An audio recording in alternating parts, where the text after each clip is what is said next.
Chers auditeurs, auditrices, vous allez écouter la méditation du jour. Chaque jour avec Dieu, Ellen White.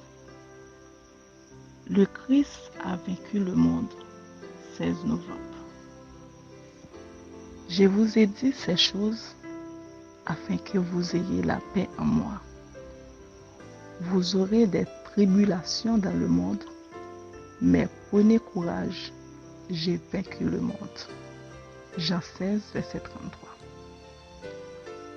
Au moment où il allait descendre jusqu'au fond de l'humiliation, où la tristesse la plus accablante enveloppait son âme, le Christ dit aux disciples, « Le prince de ce monde est jugé.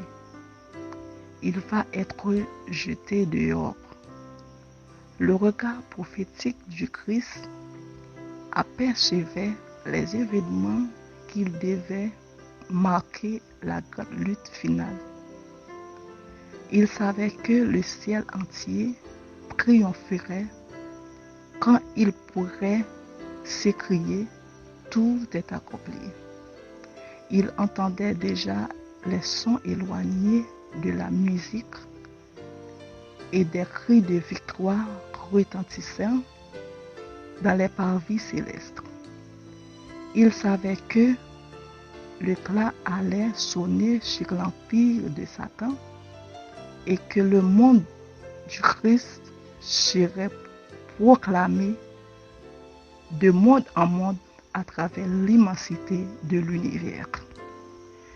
Le Christ était heureux à la pensée qu'il pourrait faire pour ses disciples, puisqu'il n'était capable de demander ou de même de penser. Il s'exprimait avec assurance, car il savait qu'un décret tout-puissant avait été promulgué dès avant la création du monde. Il savait que la vérité accompagnée de la toute du Saint-Esprit remporterait la victoire sur le mal et que la bannière ensanglantée flotterait triomphalement sur ses disciples. Il savait que la vie de ses disciples confiants serait semblable à la sienne, une série ininterrompue de victoires, non considérée comme telle ici-bas, mais dans l'au-delà. Vous aurez des afflictions dans le monde, mais prenez courage, j'ai vaincu le monde. Le Christ n'a eu ni défaillance, ni découragement. Ses disciples doivent manifester une foi aussi persévérante. Il leur faut du courage, de l'énergie, de la persévérance pour s'avancer coûte que coûte par sa grâce, même si les obstacles infranchissables paraissent leur barrer la route.